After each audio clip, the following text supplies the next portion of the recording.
So start out with your name, what you did, what you're doing now, and how long. So like maybe for you, like how long your Navy career was, and then how long you've been doing what you're doing now. So.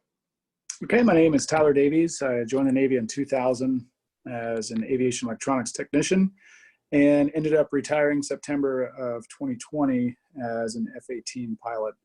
I was lucky enough to fly the F-18 Super Hornet and the Legacy Hornet in gray jets, as well as a solo pilot for the Blue Angels. Awesome. So I think looking at a job like that, one of the questions we've been asking everybody is, how do you define risk, Tyler? What's kind of your definition of risk? Oh man, so we use the operational risk management categories where we look at it and we say, hey, what is the mission at hand? Is there something that we actually have to go out and execute, whether it be a training mission, whether it be an upgrade mission, or whether it be an actual combat mission? And then we take what we actually have to achieve in that mission. Whatever that may be, we also look at the risks associated with it, and we brief all of that ahead of time. So we'll talk about how many jets are we taking airborne? What are the risks associated with that? How many jets are we taking, let's say, on that mission? Are we joining up? Do we have experience levels? What levels of experience of the aviators that we have flying? Yeah. Are we mixing different squadrons? Are we mixing different airframes? So we will take all of that risk and we'll break it down step by step to try to mitigate all of the risk factors to where, if you've probably heard the Swiss cheese model. So we don't have that Swiss cheese model lining up. And we have actually thought about and tackled each one of those risk mechanisms or potentials that can come out and bite us in the future. And so you're looking at it from kind of trying to analyze it and measure it. So I guess, do you guys, well, we'll get to that in a later question, but I guess, so knowing that and that you go through that process, would you consider yourself a risk taker at that point or not? I would say we're a calculated risk taking. Okay. At that point, yeah, we're not going out there as a bunch of cowboys and just pulling trigger and doing what we got to go do and just having an absolute blast, because all of it has been calculated risk managed at that point. So certain pilots and aircrew that will have levels of qualifications, that's kind of their cap. We won't allow them to go do something that's outside of their qualification. So once they're qualified to do something, whether it be an air-to-air fight or an air-to-ground fight or a low-level flight or flying aboard the ship or flying at night, flying on goggles, everything, at least through my experience in the Navy, takes a qualification. As far as the other branches of the service, I can't speak on that, but what I can speak on is kind of how we operate in TAC Air within the United States Navy. Yeah. So I guess another question is, what do you think? Let me look here. So how risky do you think your job is? Doing that? There is absolutely inherent risk involved. You know, I mean, we put our lives in the hands of all the maintainers that put their hands on that aircraft, whether it be an 18-year-old kid or it be an experienced mechanic that's been doing this for years. And guess what? It's built by human hands. So we will find a way to break it. And the interesting part about all that is, as a prior maintainer, I have firsthand experience for how much risk is involved in aviation in general. That's probably not a background that a lot of people that are flying fast jets have necessarily, is that ability to look at maybe holistically everything that goes into it. It is a lesser percentage of the fleet, but there are aviators that are currently flying that have prior enlisted experience, maybe not in the aviation background, but we are a vast experience of officers, which it's truly humbling to be a part of, because you have many different career paths, degree programs, ways of accessions that men and women have become aviators within the United States Navy, as well as in other service branches as well. But it is, we do in fact take our lives and put them in the hands of the people that maintain those airplanes, whether it be the people that push the paper, the people that actually performed the maintenance on the aircraft itself, the logistics that it takes to get the parts in the airplane. There's so many pieces to this puzzle that, you know, you put a lot of faith and a lot of trust in the men and women that actually fix these airplanes, or have something to do with the maintenance of the airplane, that when you actually push the throttles up, it's something that you're, you know what, I know for a fact that this aircraft is set and ready to rock because my maintenance department said, sir, that jet's ready to go. I'll see you when you get back. And it's kind of a vote of confidence, confidence when you look at it and you say, yeah, the men and women that maintain this airplane have proven to me that this aircraft is ready to rock. So I'm going to go out there and fly this aircraft to the best of my ability and the best of the aircraft's ability, or whatever the mission set is, that has taken this jet and put it airborne so that we can execute this mission to the best of our abilities. So I guess another question would be, looking at varied backgrounds like that, do you think that helps getting varied backgrounds in? Because I think, like, I know from structural fire and wildland fire, we attract varied backgrounds, but a lot of times they're pretty set personalities. Mm-hmm. And I think sometimes when we have kind of a monocultural type of organization like that, sometimes that can cause problems, but sometimes it can be good too, because there's some consistency. Yeah, through my experience of the people that I've worked with in many different organizations inside of the Navy throughout my career, I've been blessed with communicating with a lot of different backgrounds, a lot of different degree paths, engineers, administration, people that have history degrees, people that have music degrees, people that went to RC, people that went to the academy, people that were OCS, Officer Candidate School graduates, people that were inter-service transfers, went from a different branch of service into the Navy. And, it brings kind of a fresh new light to the ready room, where if everybody thought the same, then everybody would fail the same. Right. So by going in and having more or less a ready room that can sit there and talk out how to actually accomplish the task at hand, and allow the room to be able to say, hey, this is a point of concern that I have. What about wake turbulence? What about joining up on somebody that has lesser experience? What about the weather factors? It's nighttime. We've got icing out there, or we've got cold temperatures. Are we wearing the proper gear? I mean, it gets down to the nitty gritty. What if we have an emergency airborne and it's at night and the runway's not lit, or it's snowing? What are we going to do? What are the risk factors? What are the mitigations that we're going to put in place? And then one of the things we haven't even spoke on yet is the mental and physical well-being of that individual. Are you safe to go fly? Right. Yeah, we may be asking a lot of you, but now when I call you to the carpet and I'm saying, hey, Mr. Smith, Mrs. Smith, it's your turn to go get in that cockpit, go execute the mission. Are you mentally and physically ready to do the task that's being placed on your shoulders? And that's step one. We'll go around the room and we'll say, is everyone safe to go fly? I'm safe, I'm safe, I'm safe. And we make everybody say, yep, I'm good to go. Give me a thumbs up. Give me something that says, I'm ready to rock and we're ready to go do this.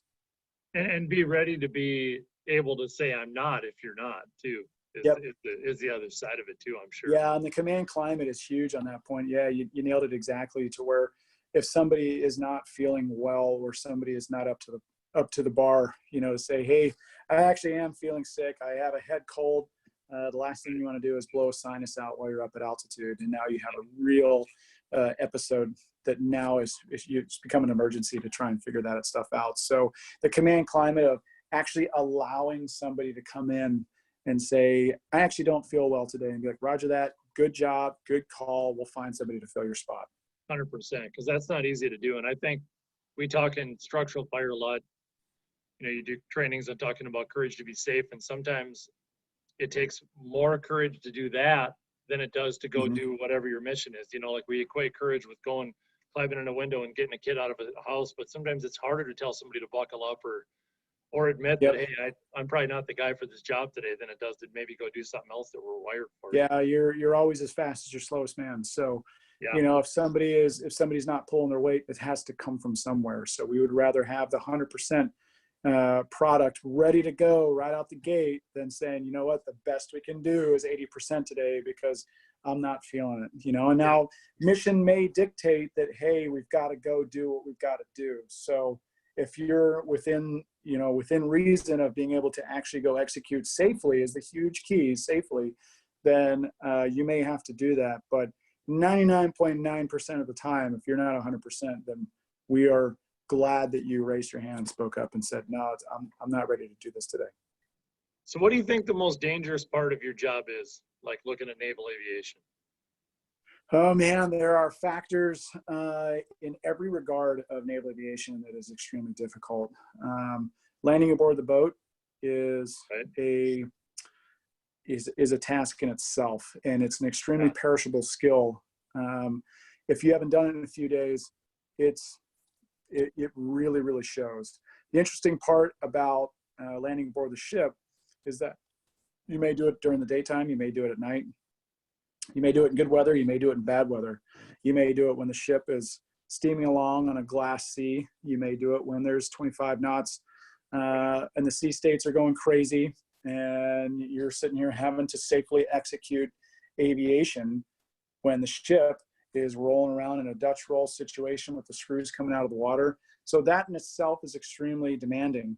Whereas now when you are supporting troops and country, that in itself is extremely demanding, because you want to be the best capable supporting asset for the men and women on the ground. Also, pointing the nose at the ground when you're doing an air-to-ground flight is inherently dangerous all in itself.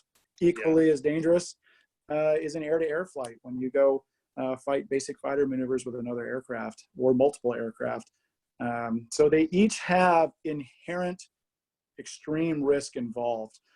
So it is difficult to kind of nail down and say, what's the most difficult or most risky portion of the job? And I think it's just naval aviation in general, I think is an extremely risky job that we have calculated and mitigated through briefing, through experience, through training, and through repetition is something that I think makes naval aviation a very successful business. Now, it's not without failure. There isn't any job out there without failure.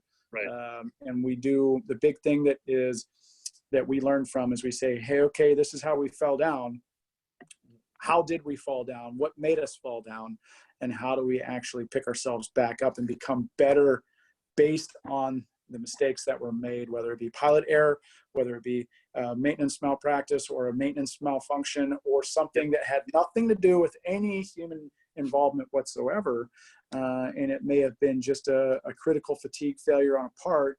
How do we mitigate that risk as well, to where we can learn from this and make aviation in general a safer place to be for everyone involved?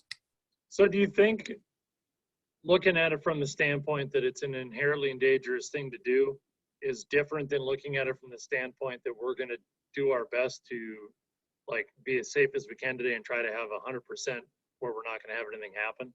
Because those are kind of two different ways to look at it. One way is like, we're going to try to comply with the rules and we're going to follow all the rules, and then we're going to work to have zero incidents. And you hear industries talk about that all the time. And then you hear military aviation and a lot of other organizations talk about how, hey, we realize this is risky, let's try to minimize the risk. Do you think there's a difference there? Well, I think, at least from my experience, I know that all military aviation organizations do their absolute best to strive for zero mishaps, zero safety accidents.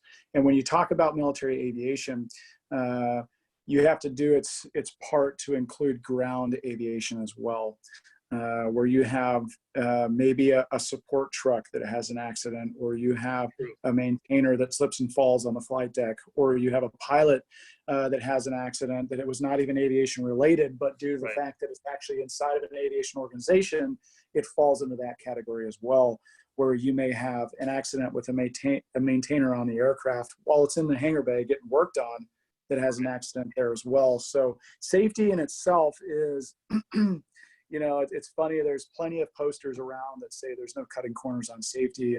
And I firmly believe that as a prior safety officer, that there really isn't a shortcut that you can take in safety that says, okay, we'll cut this corner and everything will be fine. We'll cut this corner and everything will be fine.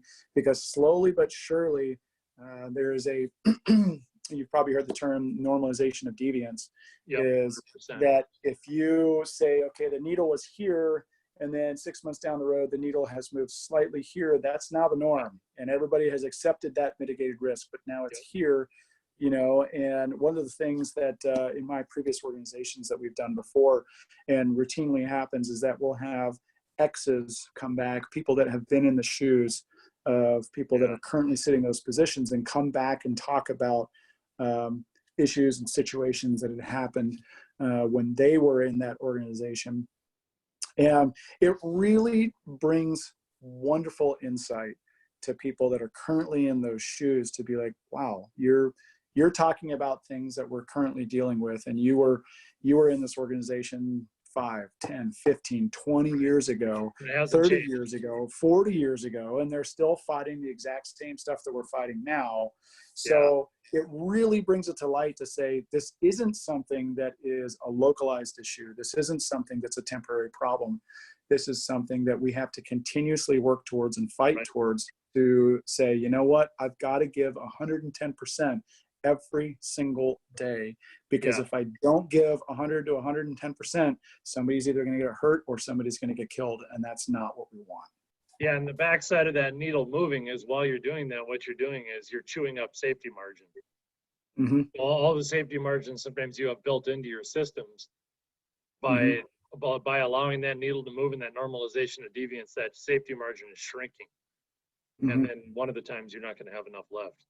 That's right. So was there a difference in what you thought was going to be the riskiest part of your job and what actually was? Well, that's a great question. You know, looking at, I thought that flying aboard the boat would be extremely dangerous, but I didn't have any clue how dangerous it actually was. Okay. It is very, let's see, what's the proper way to say this? I would say we have mitigated the risk to the best of our capability, of our current tactics and capabilities that we have.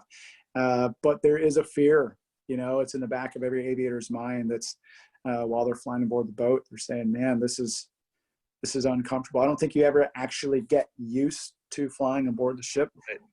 But you have to always keep in mind that there's many different experience levels of flying aboard the boat.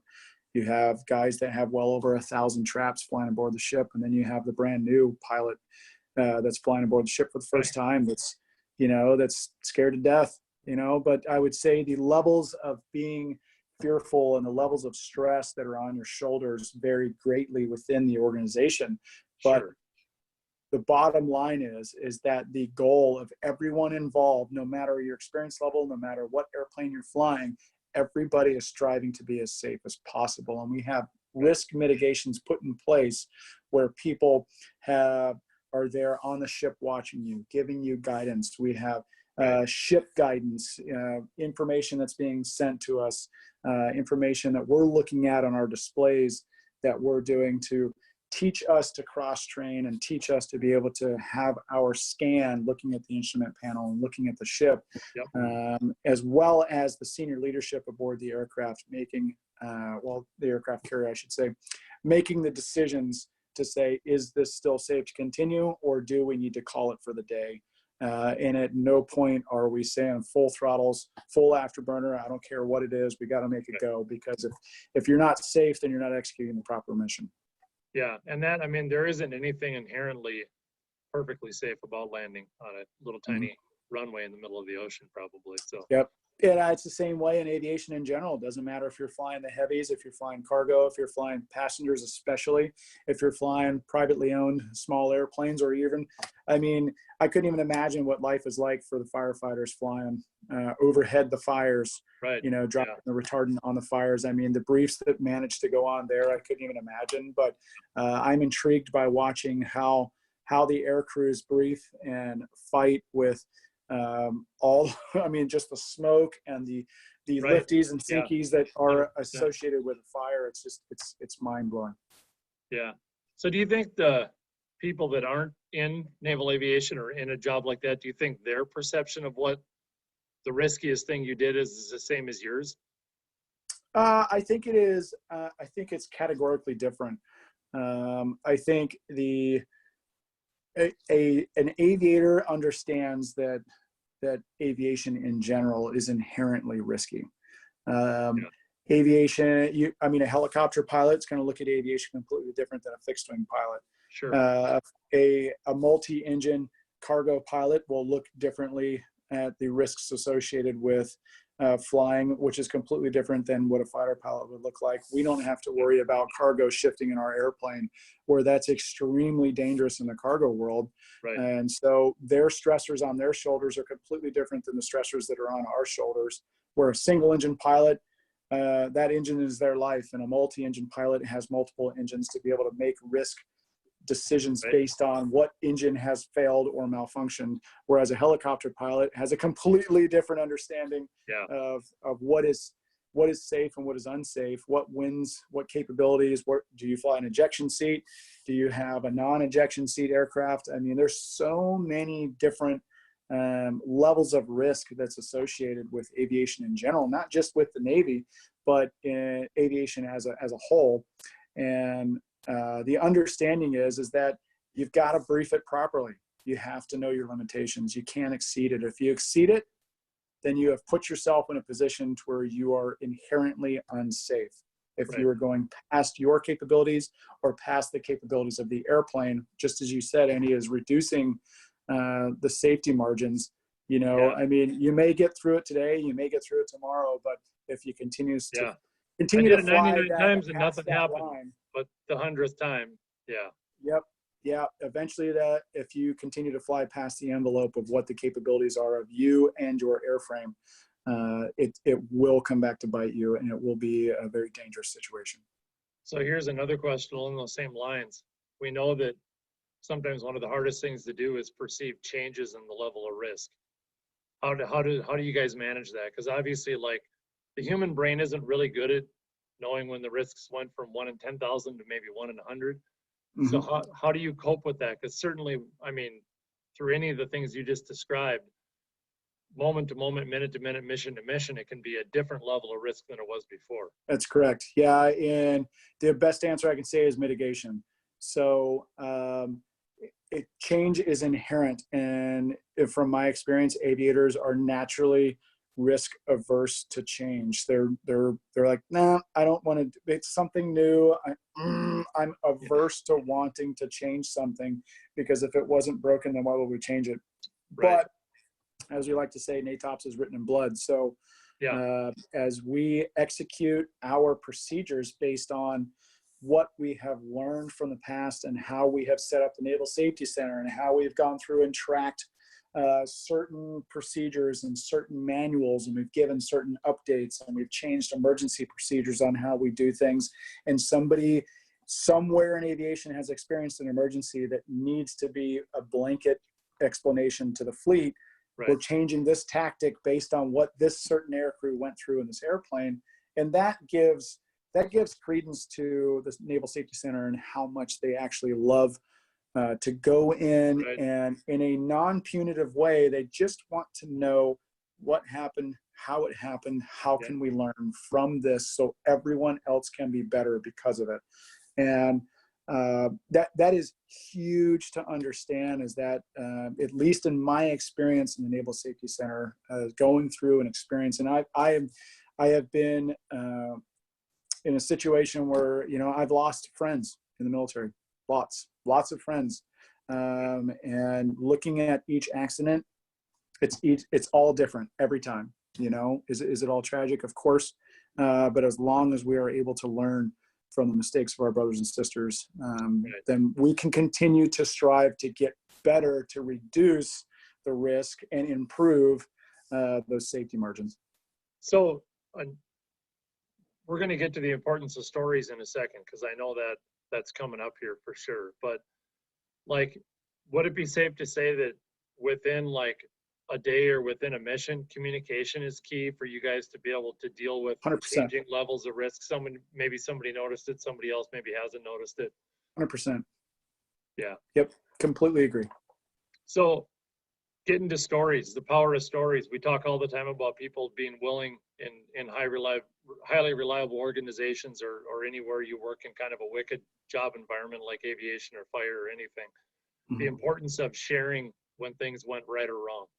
and, Yep. and being willing to talk about it, and not just things that went wrong, but maybe things when we were accidentally successful, which I always find in fire is like, you got done with the call and nobody got hurt, but it was a really quiet ride back to the station because everybody knows that there was something that probably almost happened.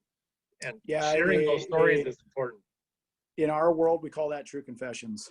Yeah. And so we'll get the ready room together and we'll have what we call an all officer meeting. And we'll go through our admin stuff that we have to take care of as far as the squadron's concerned. And then we'll also have a time for true confessions where somebody may have done a bonehead mistake, you know, put their gear down too late, or had a close call with another aircraft, or, you know, squawked on the wrong frequency, or whatever. It could be a big problem, it could be a small problem, but it's a completely non-punitive time where you can stand up and say, hey guys, I was a bonehead, I did this, want to let everybody know this. Like in the Navy, getting out of an aircraft with an armed ejection seat is a huge no-no. And when you're in a training environment as an instructor pilot in a training squadron, that happens more often than not because you're learning and you're teaching students how to do certain things. And the inherent stress involved in being a flight student, there's so much going through those students' minds. And it's important to implore onto the students to be, hey guys, these are actually very serious mistakes that, you know, I mean, it's a live seat. If somebody sat down and something was wrong, or this, or pulled the handle and they could go up, and, you know, I mean, there's many different variations of what can happen there. Right. But the true confessions are so huge, and it allows everybody in the room and in the organization to learn from those mistakes openly and freely, to where it's so much better to have a true confessions time within an organization instead of just sweeping it under the rug like it didn't happen, because you're going to feel really bad if somebody else makes that mistake and something bad happens because of it, and you didn't give the opportunity for your organization to say, this is what happened on our flight, and this is how everybody can learn from it. So how do people talk about risk within the Navy, like within the aviation? Is it something that people are ready and willing to talk about? You kind of alluded to that and they're aware of. Is it something that people maybe try to avoid talking about, like certain levels of risk? So we actually have a dedicated portion of our brief that's for operational risk management. And that involves, as I talked about earlier, the physiology of the person themselves, talks about the maintenance of the airplane, the mission set itself, and the transit. What are we doing? Are we launching on a day VFR flight with tons of arresting gear for emergencies, or are we launching off the ship at night, hundreds of miles off the coast of any land? In those risks associated with each one of those are completely different. Some may say that the day VFR flight is less risky than launching from a boat at night. Some people may say it's the opposite, because they've done a bunch of night launches from ships and they've come back to the ship at night and said, oh yeah, I'm totally used to that. That's all good and fine. But what's the actual mission that we're doing once we get to our target area, or what are we doing there, right? Where as an instructor pilot, I would say taking up a student is inherently risky itself, right? Because now you have— But it's done all the time, you know, like there's a lot of reps on it, but it doesn't become any less risky. That's right. Yep. So what's the difference, do you think, in your experience, between working to try to be compliant versus working to try to create margin?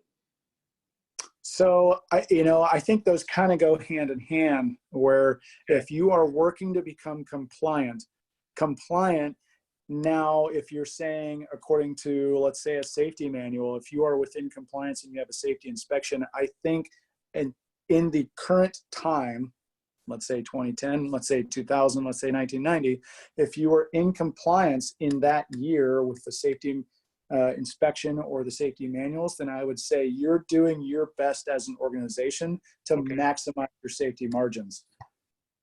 So I think they kind of go those procedures have been set up over a long time, like you said, written in blood. If we stay within those, if we're staying inside of that box, we're going to have our greatest chance of success. We will have our greatest chance of success, and we have maximized our safety margin to the best of our knowledge capability of what we have. Maybe next year it might be something different, right? We may have learned something in 2021 that's improved our capability to maybe increase the safety margin just a little bit, right? Sure. And then we will adjust those manuals and we'll adjust those procedures and those tactics. So this time next year, we may have a little bit more margin because we're still within compliance or still trying to get to being compliant, but we have improved our margin based on the lessons learned of what we just recently went through or whatever the situation may be. And that was, I was going to say, the stories that people are sharing because of the fact that we're willing to share, because we don't want people to repeat the same mistakes or going back to fill in the blanks on that to make it. Correct. Yeah. So you're, you know, and in my experience, where you see that the most, where you see, and it's sad to see that, but where you see it the most of safety violations or of people repeating the same mistakes is going to naturally and inherently be in a training environment. Because let's say I spend all my time training you to make you up to par and get you within compliance for whatever the syllabus may be that you're going through. Right. Off you go. Guess what? Now I've got a brand new face and a new name and somebody that's completely reset the bar. And now it's your job to solely focus on this individual to be like, I need to get you through training to where you can be as safe as possible. You're going to make mistakes. I'm going to make mistakes training you because you're a different person, right? So you may learn visually, you may learn hearing, you may learn through repetition, you may learn through positive reinforcement or negative reinforcement and all the other different tactics that go through in training. But there's also inherent risk.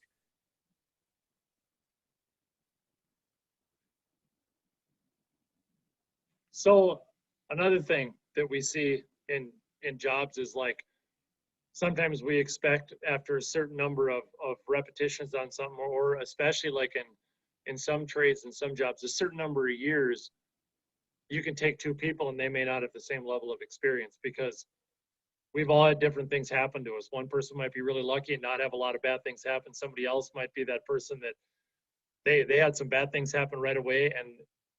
And talk about the differing of experiences between two people and maybe how that changes their perception of risk and safety. Man, I think you nailed it on the head there. Is where through my experience in really any organization, you're going to see that in aviation. I speak once again solely to my experience in aviation, but as an instructor pilot in a training squadron, you're going to have such a vast difference of experience.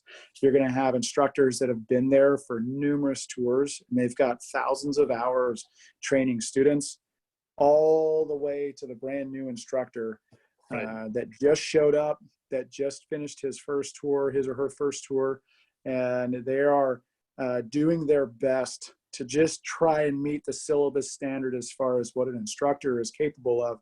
And now going to those senior instructors and saying, how did I do this? And how can I improve as an instructor? And what am I doing that is either deficient or is either negative training for the student? And how can I improve upon that?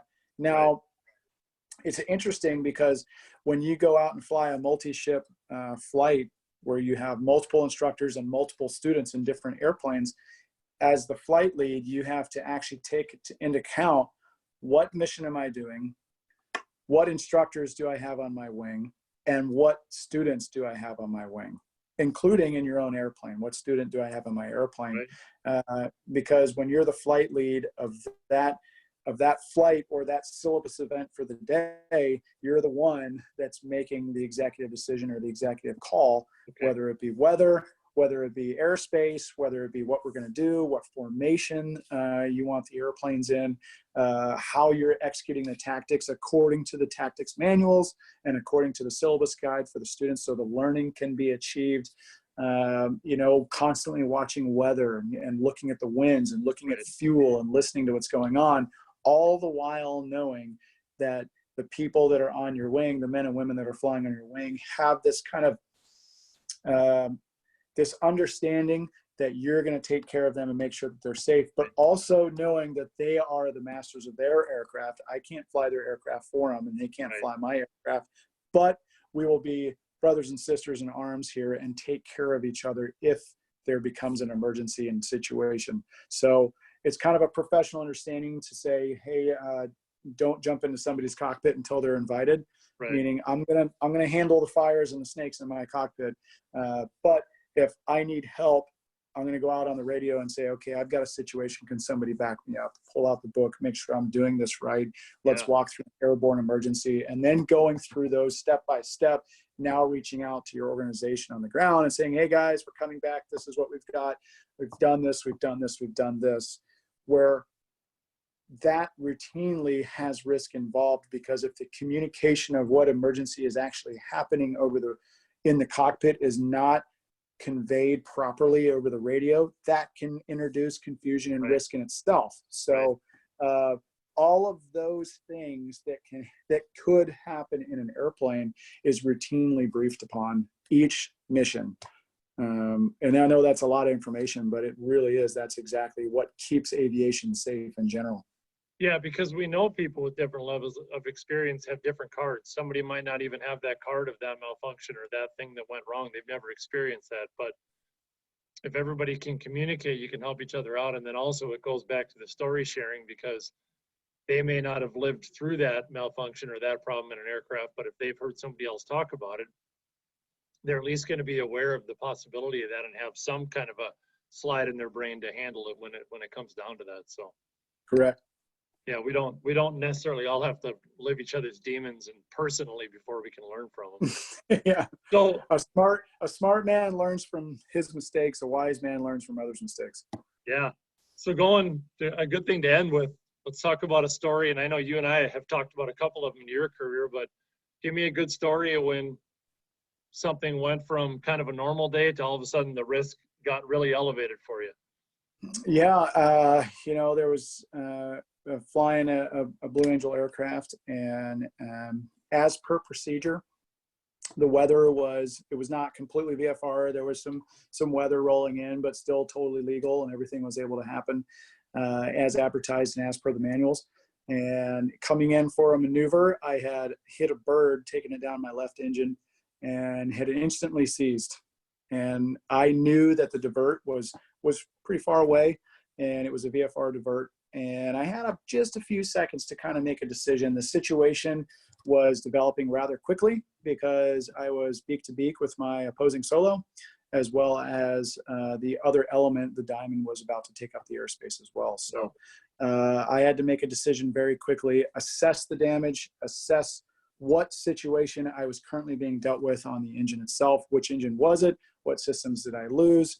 What's the capabilities of the aircraft? Is it still flying? Do I still have hydraulics? Do I still have flight control movement? Right. Do I have emergency systems online? Yes or no? You no? got to prioritize it at that point. I had to prioritize it in a split second. And the communication had flowed perfectly, where I had communicated to the other element that I was going behind the crowd due to an emergency, and it worked flawlessly, it was really an impressive event, all the way across, all the way from our maintainers, through the ground crew that we were talking with on the ground, through my opposing solo, and through the Diamond as well, that the communication had filtered across the board perfectly, even though I was scared to death because I didn't quite know what was happening with the aircraft. But coming in low and eating birds isn't ideal. Yeah, I recovered the aircraft safely. And it was a pretty serious event where the engine had seized instantly, and I had thrown blades out the engine, and it was a bad day for the Pelican, but also a bad day for the jet as well. But recovered the jet safely, nobody got hurt, and parts can always be replaced. So it worked out quite well, but it could have been an absolute disaster within seconds if the brief was not executed properly, if all the men and women involved, including myself, did not execute as per procedure, and allowed us to be able to say, okay, even though everything worked out fine and we brought the jet safe on deck, let's go talk about it, debrief, and be like, okay, what happened? How can we mitigate this from it happening again? Is it something that was pilot error? Is it something that was luck of the draw? And is there anything that we can take away as far as lessons learned, even if it may be something small? Let's put it out on the table. Let's let everybody hear it, and let's find a way to make sure that if this were to happen to you, because every aircraft, at least in the Blues, fly a different profile.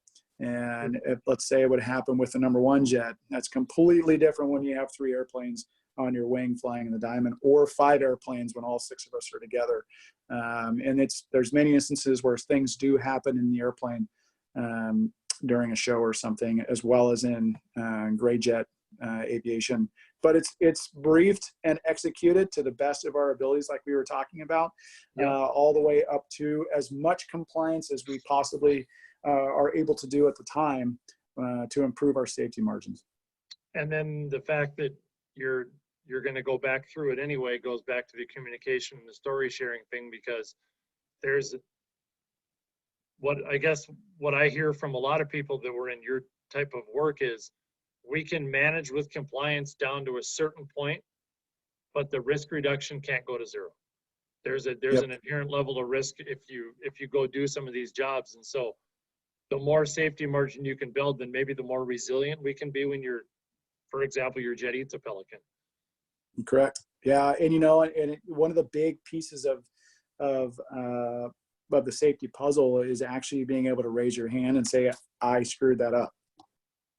Right. Because if you're willing to admit that you had executed something improperly, or incorrectly, and you're like, yep, that was on me, I screwed that up, then that creates a climate for everyone else to be like, okay, that's an individual that's in a place of leadership and they are not perfect. So that's cool that that person has the gumption to go, hey, look, yeah, I screwed that up. That was my fault. This is what I did wrong. And this is what I think everybody else should do. Let's go to the book and look at it and be like, hey, step by step by step, what did I do wrong? And how can this actually work better? Did I deviate from any of the steps and procedures? Hey guys, this is what I did wrong. So do this next time. And it actually does open up the ability for other people to learn in a positive environment, vice a negative environment, to where like, hey, cool, this is actually, I'm allowed to make mistakes here. And as long as we learn from those mistakes and it's not some egregious, blatant, accident or something terrible that happens, and you keep the mistakes to a small level, right? Man, all things are possible. And I think when you talk about that, you always talk about there's a difference between somebody making a mistake and then like a willful violation. Like it doesn't mean that there's a get out of jail free card. If you willfully do something wrong, that's another pathway in any organization. But yeah, it's important that it's a pretty critical thing to preserve, is the ability for an unintentional mistake to happen to be able to be shared versus it being hidden. That's a pretty, it's a core value that's pretty sacrilegious to break in most organizations. So. Completely. Okay, well, Tyler, thanks for the time, man. I appreciate the contribution to the project, and take care and happy flying. Same. Take care, bud. Be safe.